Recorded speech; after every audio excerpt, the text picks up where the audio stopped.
ও দাদু, এই তুমি কি খাচ্ছ গো? এটা হচ্ছে টক দই। বুঝো কিন্তু তোমার কিন্তু চিনি খাওয়া নিষেধ। না না, এটা হচ্ছে টক দই, যাতে উল্টা পাল্টা খায় না, হ্যাঁ সবসময় মুখ চলে, সেক্ষেত্রে সুস্থ থাকার জন্য কিছু খাওয়া লাগবে। জি জি। এটা হজম করার জন্য টক দই খাই। ও, এটা কি পেট ঠান্ডা থাকে নাকি? যে গরম পড়ছে, হ্যাঁ। এর জন্য টক দই সবার জন্য বেস্ট। তার মানে গরমে পেট ঠান্ডা তো দিল ঠান্ডা নাকি? দাদু তোমার বুদ্ধি আছে গো। দর্শকের উদ্দেশ্যে কিছু বলো। যে যাই খাক, টক দই বেটার হ্যাঁ। খাইতে, গরমের জন্য ভালো থাকে। আচ্ছা, ধন্যবাদ।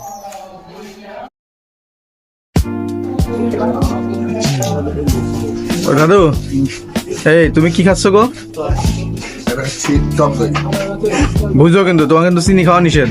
না না, এটা হচ্ছে টক দই, যাতে উল্টা পাল্টা খায় না, হ্যাঁ সবসময় মুখ চলে, সেক্ষেত্রে সুস্থ থাকার জন্য কিছু খাওয়া লাগবে। জি জি। এটা হজম করার জন্য টক দই খাই। ও, এটা কি পেট ঠান্ডা থাকে নাকি? যে গরম পড়ছে, হ্যাঁ। এর জন্য টক দই সবার জন্য বেস্ট। তার মানে গরমে পেট ঠান্ডা তো দিল ঠান্ডা নাকি? দাদু তোমার বুদ্ধি আছে গো। দর্শকের উদ্দেশ্যে কিছু বলো। যে যাই খাক, টক দই বেটার হ্যাঁ। খাইতে, গরমের জন্য ভালো থাকে। আচ্ছা, ধন্যবাদ।